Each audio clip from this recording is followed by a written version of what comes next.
10 choses à savoir sur cette nouvelle saison NBA. Quelle est la première chose dont tu veux nous faire part, Alexis Agença? Première chose, je dirais, on va commencer par les conférences. Donc, je dirais conférence Est, il faudra se soucier d'Atlanta Hawks. Non, je pense qu'ils ont une très bonne équipe, une équipe de jeunes, et puis surtout avec l'arrivée de DeJounte Murray, je pense que ça va être quelque chose d'assez intéressant à voir. On a notamment vu déjà la communication et puis aussi la chimie qu'ils ont déjà sur le terrain avec John Collins et le point guard, Trae Young. Deuxième chose, je dirais zoomer toujours sur les Boston Celtics malgré tout ce qui s'est passé avec leur coach ces derniers temps. Je pense que c'est une équipe qui est toujours très intéressante à voir, sachant qu'ils ont aussi ils ont eu l'arrivée de Danilo Gallinari, donc l'Italien qui est arrivé de là-bas. Donc je pense que ça va être très très intéressant de les voir parce qu'il va apporter beaucoup d'expérience. Ils ont réussi à garder leur cadre aussi avec Jaylen Brown et Marcus Smart et Tatum. Donc je pense ça va être très très intéressant de continuer à les suivre, même s'ils ont un problème de coach, et on va voir qui est-ce qu'ils vont prendre en intérim ou en permanent. Ok, donc Boston, Atlanta, on suit ça du côté de l'Est. Est-ce que tu avais autre chose? Brooklyn.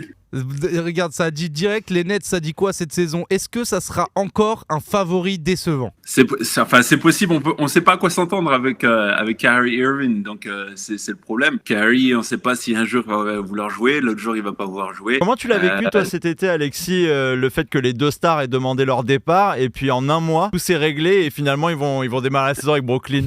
J'ai l'impression qu'en fait, les deux, ils avaient déjà à travers la gorge le fait que Steve Nash était le coach. Je pense qu'ils n'avaient pas tous les deux été contents que Steve Nash soit le coach. Et puis d'ailleurs, ça l'a ressenti parce qu'avant qu'il ait fait ses preuves, ils étaient déjà en train de le critiquer en disant quoi ils n'avaient pas besoin de coach quoi qu'il arrive parce qu'ils ont une équipe qui était assez forte. Mais j'ai l'impression qu'en fait, c'était deux enfants gâtés qui n'ont pas eu ce qu'ils voulaient. Et puis voilà, c'est d'un coup. Il fallait qu'il pousse une petite gueulante. Donc on a les Nets, les Celtics, les Hawks. Est-ce qu'il y a autre chose à l'Est que tu vas surveiller? Je dirais Cleveland. Donc Cleveland, l'ancienne franchise historique de LeBron James, qui n'est pas forcément habitué à gagner. Qu'est-ce qui s'est passé du côté de Cleveland? Cleveland, ils ont réussi à avoir Donovan Mitchell qui a été tradé là-bas pour...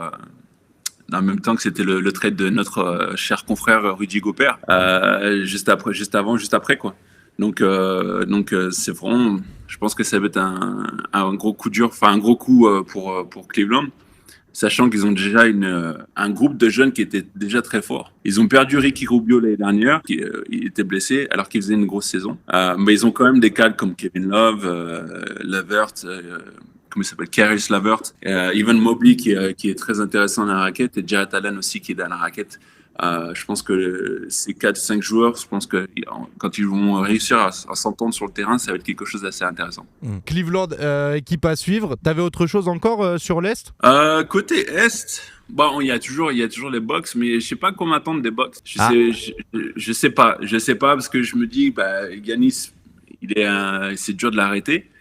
Mais d'un autre côté, je me dis, l'année dernière, ils n'ont pas vraiment fait ce qu'on pensait d'eux.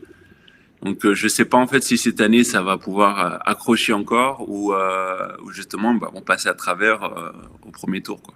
C'est qui ton favori à l'Est du coup cette année, maintenant qu'on a fait un peu le tour?